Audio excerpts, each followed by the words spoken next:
नमस्कार दोस्तों, आईटीआई का प्रवेश फार्म आ चुका है और जो छात्र आईटीआई करना चाहते हैं उनके लिए बहुत ही बड़ी खुशखबरी है। और छात्रों के मन में देखिए आईटीआई से संबंधित कुछ क्वेश्चंस रहते हैं, उनके बारे में आपको हम जानकारी देखें। जैसे देखिए उनके मन में क्या क्या थॉट्स होते हैं। सबसे पहला जो प्रश्न आता है कि आईटीआई क्या है, और दूसरा प्रश्न जो है आईटीआई में प्रवेश कैसे लें, और तीसरा जो प्रश्न है प्रवेश लेने के लिए योग्यता क्या है। चौथा आपका प्रश्न हो सकता है कि रजिस्ट्रेशन फीस क्या है। अगला जो प्रश्न हो सकता है प्रवेश में कुल कितना आरक्षण है। अगला जो हो प्रश्न है प्रवेश में कुल कितने व्यवसाय हैं। अगला प्रश्न है प्रवेश में महिलाओं के लिए कौन कौन से व्यवसाय संचालित हैं। और अगला प्रश्न प्रवेश लेने के लिए किन किन डॉक्यूमेंट्स की आवश्यकता होती है। और छात्रों के मन में ये विचार हो सकता है कि आईटीआई करने के बाद उनका भविष्य क्या है और वे क्या कर सकते हैं, आगे की पढ़ाई करें कि नौकरी करें या कुछ अन्य कर सकते हैं। उनके बारे में आज को हम आपको विस्तृत जानकारी देंगे और इस चीज़ों को आप ध्यानपूर्वक समझिए, और जो भी छात्र इससे जुड़े हैं उनको आप लोग शेयर करिए। चलिए बताते हैं। जो पहला प्रश्न उठता है कि आईटीआई क्या है। आईटीआई का मतलब आपको बता दें कि आईटीआई का फुल फॉर्म क्या होता है। आईटीआई का फुल फॉर्म का मतलब इंडस्ट्रियल ट्रेनिंग इंस्टीट्यूट, यानी औद्योगिक प्रशिक्षण संस्थान। यानी ये भारत सरकार और उत्तर प्रदेश सरकार का एक संयुक्त प्रक्रम होता है कि देश के जितने भी युवा हैं उनको स्किल्ड बनाना। इसके लिए आईटीआई संचालित होती हैं ताकि आपको विभिन्न व्यवसायों में ट्रेनिंग देकर आपके स्किल्ड को बढ़ाना होता है। तो इंडस्ट्रियल ट्रेनिंग इंस्टीट्यूट, इसका हिंदी में नाम हम कहें तो औद्योगिक प्रशिक्षण संस्थान। चलिए अब देखते हैं कि आईटीआई में प्रवेश किस प्रकार से होता है। आपको बता दें, देखिए आईटीआई में जो प्रवेश के लिए क्या होता है कि हाई स्कूल के मेरिट या कक्षा 8 की मेरिट, जो भी आप व्यवसाय में यदि आप चॉइस करेंगे तो उसी के हिसाब से वो कक्षा 8 या हाई स्कूल की मेरिट देखी जाती है।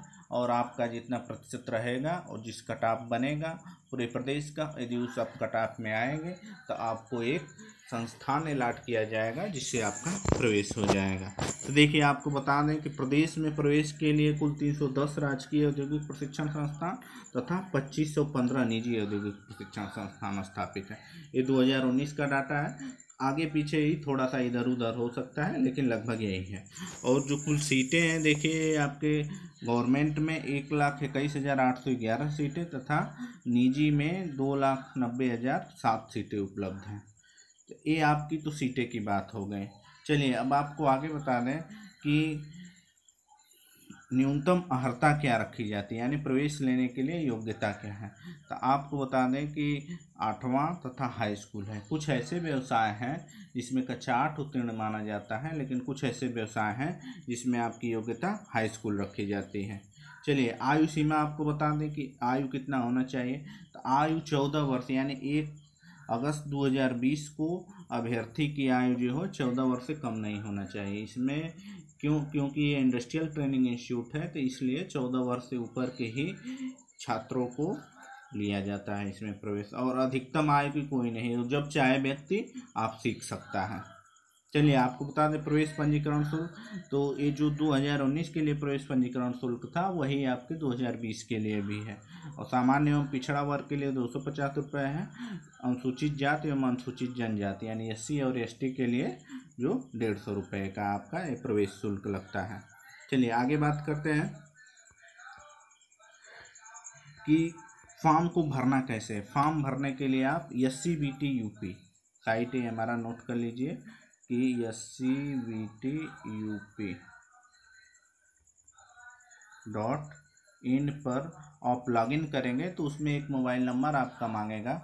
उस मोबाइल नंबर पे आपका OTP आएगा। उस मोबाइल नंबर को आप रजिस्टर्ड करके इसके बाद आपका रजिस्ट्रेशन फॉर्म खुल जाएगा। रजिस्ट्रेशन फॉर्म जब खुल जाएगा तो उसमें आपका कुछ डिटेल्स मांगेंगे, जैसे आपका नाम क्या है, आपके पिताजी का नाम क्या है, माताजी का नाम क्या है, आपका आधार कार्ड क्या है, मोबाइल नंबर क्या है, और इसके बाद एड्रेस क्या है। इसके बाद ये सारी प्रक्रिया करने के बाद फ़ोटो और साइन को अपलोड करना होता है। इसके बाद वो पेमेंट मोड पे ले जाएगा। तो पेमेंट का जो आपका गेटवे लिंक होगा वो SBI का गेटवे लिंक इस बार दिया गया है, तो वहाँ पे आप जाके उसको पेमेंट कर सकते हैं। तो चलिए आगे और आप बात करते हैं कि प्रवेश में कुल कितना आरक्षण है। आपको आरक्षण बता दें कि OBC के लिए 27% आरक्षण है, SC के लिए 21% आरक्षण है, ST के लिए 2% आरक्षण है, जो आर्थिक रूप से कमज़ोर EWS यानी कि जो जनरल के लोग हैं, सामान्य वर्ग के, उनके लिए 10% का आरक्षण दिया गया है। तो ये तो आरक्षण की बात हो गई। चलिए अब आपको बताते हैं कि प्रवेश में कुल कितने व्यवसाय हैं। जो हम देखिए व्यवसाय तो बहुत हैं, लेकिन हम जो इम्पॉर्टेंट व्यवसाय हैं उनके बारे में हम बात करेंगे। जैसे देखिए जो मुख्य व्यवसाय है, नंबर 1 जो आता है फिटर। ये फिटर का जो व्यवसाय है ये टॉप 10 के व्यवसाय में आता है। इसमें देखिए योग्यता है 10वां उत्तीर्ण चाहिए, मैथ और साइंस जरूर होना चाहिए। इसमें क्या क्या किया जाता है, 2 वर्ष का है और इसमें विभिन्न धातुओं के कल पुर्जों का निर्माण एवं उनकी फिटिंग तथा औजार का संपूर्ण ज्ञान दिया जाता है। टर्नर भी है, ये 2 वर्ष का होता है। इसमें विभिन्न प्रकार की खराद मशीनों को चूड़ी बनाना, धातुओं की आवश्यकता अनुसार खराद कर विभिन्न आकार देना। मशीनिस्ट भी एकदम टर्नर का ही रूप है। इसमें भी लेथ मशीन और गियर मिलिंग मशीन, जो तमाम प्रकार के सेपर मिलिंग है, उस पर काम किया जाता है मशीनिस्ट का। इलेक्ट्रीशियन आपका जो है सबसे महत्वपूर्ण ट्रेड है। ये 2 वर्ष का होता है, 10वां उत्तीर्ण होता है। इसमें विद्युत संबंधी कल पुर्जों का ज्ञान, उनकी मरम्मत एवं रख रखाव, मोटर बाइंडिंग आदि का ज्ञान अर्जित किया जाता है। और देखिए मैकेनिक RAC इंस्ट्रूमेंट मैकेनिक, ये भी अच्छा व्यवसाय है। ये इसमें भी देखिए मैथ एवं साइंस होना चाहिए। इसमें जो है समस्त विद्युतीय, चुंबकीय, वायुदापमापी, तापमापी, जो सूक्ष्ममापी यंत्र हैं उनके बारे में विवरण दिया जाता है। मैकेनिक RAC ये भी बहुत ही अच्छा ट्रेड है, टॉप 10 में ये ट्रेड आते हैं। तो ये 10वां उत्तीर्ण होना चाहिए। तो रेफ्रिजरेटर, एयर कंडीशनिंग आदि का ज्ञान, मरम्मत तथा इंस्टॉलेशन के बारे में बताया जाता है।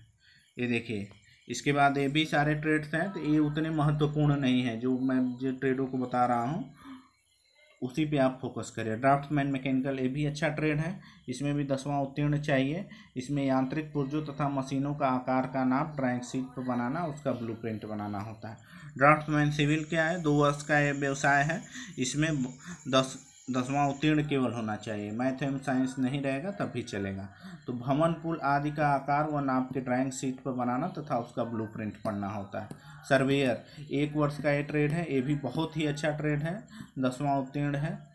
इसमें भूमि की ऊपरी सतह, भीतरी भाग का सर्वेक्षण, निरीक्षण, सड़क, रेलवे ट्रैक, हवाई पट्टी आदि का सर्वे का ज्ञान संबंधी किया जाता है। इलेक्ट्रॉनिक मैकेनिक एक भी अच्छा ट्रेड है, 2 वर्ष का होता है, 10वां उत्तीर्ण होता है। इसमें इलेक्ट्रॉनिक पुर्जे उपकरणों जैसे टीवी, VCR, सामान्य इलेक्ट्रॉनिक्स के रख रखाव आदि का ज्ञान दिया जाता है। इलेक्ट्रीशियन देखिए, इलेक्ट्रीशियन पावर डिस्ट्रीब्यूशन, ये भी अच्छा ट्रेड है।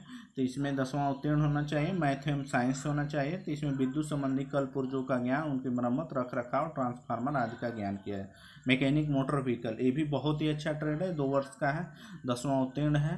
तो इसमें डीजल पेट्रोल से चलने वाली छोटी एवं बड़ी गाड़ियों को मरम्मत का ज्ञान किया जाता है। ICTSM, ये भी अच्छा ट्रेड है, ये 2 वर्ष का है। इसमें भी 10वां उत्तीर्ण, मैथ एवं साइंस होना चाहिए। इसमें सॉफ्टवेयर एवं कंप्यूटर टेक्नोलॉजी ज्ञान दिया जाता है। मैकेनिक डीजल इंजन, ये भी टॉप 10 में एक तरह से कहिए कि जो छात्र रेलवे की सिर्फ तैयारी करना चाहते हैं, लोको पायलट आदि की, कि 1 वर्ष में कोई सर्टिफिकेट मिल जाए और लोको पायलट का फॉर्म भर सकें, तो ये मैकेनिक डीजल इंजन का बहुत ही अच्छा ट्रेड है। इसका भी योग्यता क्या होना चाहिए, 10वां होना चाहिए, और डीजल इंजन चलाने का, मरम्मत करने की संबंधी ज्ञान होना चाहिए। और देखिए इसके बाद मैकेनिक ट्रैक्टर, ये भी अच्छा ट्रेड है। तो इसमें ट्रैक्टर की मरम्मत एवं रख रखाव का ज्ञान होना चाहिए। देखिए मैं इंजीनियरिंग ट्रेड का ग्रुप A की बात कर रहा हूँ। आगे बढ़ते हैं। देखिए इसके बाद मैकेनिक कंज्यूमर इलेक्ट्रॉनिक एप्लायंस, ये भी 2 वर्ष का ट्रेड है, 10वां उत्तीर्ण होना चाहिए। इस व्यवसाय में टीवी, टेप रिकॉर्डर, VCR आदि का मरम्मत एवं निर्माण कार्य बताया जाता है। IT इंफॉर्मेशन टेक्नोलॉजी, 2 वर्ष का ट्रेड है, ये भी 10वां उत्तीर्ण, मैथ एवं साइंस के साथ होना चाहिए। तो सूचनाओं का आदान प्रदान एवं प्रयुक्त की प्रौद्योगिकी के बारे में, इसके बारे में बताया जाता है। चलिए आगे बताते हैं आपको। ये देखिए प्लम्बर को पाइप फिटर कहते हैं, ये भी टॉप 10 के लिस्ट में आता है। तो ये देखिए इसमें भी 10वां उत्तीर्ण होना चाहिए, 1 वर्ष का है ये ट्रेड। इसमें नल, पानी की टंकी, टोटी, वाल्व आदि का फिटिंग किया जाता है। तो देखिए ग्रुप ए में हम नॉन इंजीनियरिंग ट्रेड की कुछ बात करते हैं। तो नॉन इंजीनियरिंग ट्रेड का मतलब क्या है कि योग्यता के आधार पर होता है, और 1 वर्ष का ये होते हैं कुछ, और कुछ 2 वर्ष के होते हैं। तो जैसे देखिए कोपा, इसमें जो नॉन इंजीनियरिंग ट्रेड में सबसे अच्छा ट्रेड माना जाता है COPA, computer operator and programming assistant. 1 वर्ष का होता है, इसमें 10वां उत्तीर्ण होता है, और इसमें computer operator, data entry, programming, application, package आज का जो भी एप्लीकेशंस हैं उनको चलाने का ज्ञान दिया जाता है। इसके बाद जो इसमें अच्छा वाला आता है वो आपका स्टेनोग्राफी, अंग्रेजी और स्टेनोग्राफी हिंदी दोनों में आता है। दोनों 1-1 वर्ष के हैं। स्टेनोग्राफी हिंदी में, हिंदी आपको हाई स्कूल में होना ज़रूरी है। इसके बाद जो अंग्रेजी भाषा का सांकेतिक भाषा में लिखना, उसे टाइप मशीन पर टंकड़ करना। वही हिंदी में भी है, उसको सांकेतिक भाषा में लिखना और जो आपका है टंकड़ करना होता है टाइप मशीन पे। तो ये तो हमारा क्या हो गया कि नॉन इंजीनियरिंग ट्रेड हो गया। अब चलिए ग्रुप बी की बात करते हैं। देखिए ग्रुप बी में क्या है, सबसे पहले जो हमारा आता है कारपेंटर। ये भी कक्षा 8 उत्तीर्ण का होता है और 1 वर्षीय है। इसमें लकड़ी के फर्नीचर, घरेलू सामान आदि का निर्माण किया जाता है। दूसरा चीज़ है शीट मेटल वर्कर। ये भी 1 वर्षीय है, कक्षा 8 उत्तीर्ण है। इसमें धातु चादरों के आवश्यक वस्तु का सामान जैसे बक्से, अलमारी आदि विभिन्न प्रकार के मोटर बॉडी कैबिनेट को बनाना होता है। वेल्डर, जो सबसे मोस्ट और टॉप है वो वेल्डर है। वेल्डर से आप कक्षा 8 पास के उत्तीर्ण पर कर सकते हैं। तो धातु के विभिन्न पुर्जे एवं अन्य सामग्री जैसे ग्रिल आदि की गैस एवं विद्युत धारा जोड़कर बनाना और कटिंग करना होता है। तो देखिए जो छात्र मेहनती टाइप के हैं, थोड़ा सा अपना वर्क करना चाहते हैं, जल्दी से जॉब पाना चाहता है, तो वेल्डर व्यवसाय उनके लिए बहुत ही महत्वपूर्ण होता है। वेल्डर से ITI करके आप विभिन्न प्रकार के गवर्नमेंट जॉब, रेलवे, सेल, भेल, NTPC आदि में सेलेक्ट हो सकते हैं। तो इसका अलग से वैकेंसी आता है। तो जो छात्र 1 वर्षीय में करना चाहते हैं तो वेल्डर को प्रेफर करें। चलिए अगला जो व्यवसाय है पेंटर जनरल। ये भी बहुत ही अच्छा ट्रेड है। 2 वर्ष का होता है, कक्षा 8 उत्तीर्ण होता है। इसमें संपूर्ण पेंटिंग का कार्य जैसे फर्नीचर, व्हीकल, लिखावट आदि सुंदर सजावट का कार्य किया जाता है। वायरमैन, ये भी बहुत ही अच्छा ट्रेड है, कक्षा 8 उत्तीर्ण है। ये भी घरेलू एवं औद्योगिक भवनों की वायरिंग, विद्युत लाइन खींचना, उत्पन्न करावी का ठीक करना आदि किया जाता है। ये तो हमारे जो है महत्वपूर्ण ट्रेड हो गए। अब देखिए ग्रुप बी में भी ये नॉन इंजीनियरिंग ट्रेड के हैं कुछ, तो ये उतना इम्पोर्टेंट नहीं है। चलिए आगे आपको बता दें कि गर्ल्स के लिए कौन कौन से ट्रेड अच्छे हैं, क्योंकि गर्ल्स के लिए काफ़ी कन्फ्यूजन्स का विषय रहता है। तो आपको बता दें सबसे पहले जो गर्ल्स के लिए ट्रेड है इलेक्ट्रॉनिक मैकेनिक। ये 2 वर्ष का होता है। इसमें भी 10वां उत्तीर्ण होना चाहिए आपको। केवल मैथ और साइंस कंपलसरी नहीं है। आप किसी भी व्यवसाय से 10वां उत्तीर्ण है तो इलेक्ट्रॉनिक मैकेनिक में एडमिशन ले सकते हैं। तो इसमें देखिए इलेक्ट्रॉनिक पुर्जा उपकरणों जैसे TV, VCR आदि का ज्ञान होना चाहिए और उनका रख रखाव होना चाहिए। चलिए अगला जो है ड्राफ्ट्समैन सिविल। ये 2 वर्ष का है ट्रेड, 10वां उत्तीर्ण होना चाहिए। तो इसमें भवन, पुल आदि का आकार, नाप, ड्राइंग शीट पर बनाना तथा ब्लूप्रिंट पढ़ना होता है। और देखिए जो महत्वपूर्ण ट्रेड है computer operator and programming assistant यानी कोपा। 1 वर्ष का ये ट्रेड है, तो जिसमें कंप्यूटर का ज्ञान आपको होना चाहिए, प्रोग्राम उसको बनाने आना चाहिए। अगला जो है computer aided embroidery and designing. तो इसमें क्या होता है, ये भी 1 वर्ष का है, 10वां उत्तीर्ण होना चाहिए। इसके व्यवसाय के अंतर्गत कढ़ाई तथा सुई आदि का कार्य कंप्यूटर तथा नियंत्रित मशीनों के द्वारा किया जाता है। और जो सबसे महत्वपूर्ण है ड्रेस मेकिंग, ये भी 1 वर्ष का ट्रेड है, 10वां उत्तीर्ण होना चाहिए। तो इसमें पहनने योग्य सुंदरतापूर्ण आकर्षक कपड़ों द्वारा विभिन्न प्रकार के आकर्षक ड्रेस बनाना होता है। फैशन डिजाइन टेक्नोलॉजी भी, ये भी बहुत ही अच्छा ट्रेड है, 1 वर्ष का है, 10वां उत्तीर्ण है। इस व्यवसाय के अंतर्गत कटाई, सिलाई, कढ़ाई आदि का क्रिया किया जाता है। बेसिक कॉस्मेटोलॉजी, ये भी बहुत ही अच्छा ट्रेड है, 10वां उत्तीर्ण होना चाहिए। तो मनुष्य के केश एवं त्वचा की देख रेख भाल करना, सुंदरता बनाए रखना आदि संबंधित ज्ञान दिया जाता है। इसके बाद स्टेनोग्राफी, वो हिंदी और अंग्रेजी वाला था, वो पूर्व में बता चुके हैं। तो ये सारी बातें आपके किया जाता है। और देखिए ग्रुप बी में इसमें स्विंग टेक्नोलॉजी जो सिलाई कढ़ाई है, और कक्षा 8 उत्तीर्ण होना चाहिए। कपड़े की कटिंग करके सिलाई मशीनों द्वारा सिलाई करके गारमेंट्स तैयार किया जाता है। और सरफेस ऑर्नामेंटेशन टेक्नीशियन यानी एम्ब्रॉयडरी, ये भी 1 वर्ष का ट्रेड है, कक्षा 8 उत्तीर्ण है। तो कपड़े पर रंगीन धागों से सुंदर सुंदर डिजाइनें एवं कढ़ाई करना।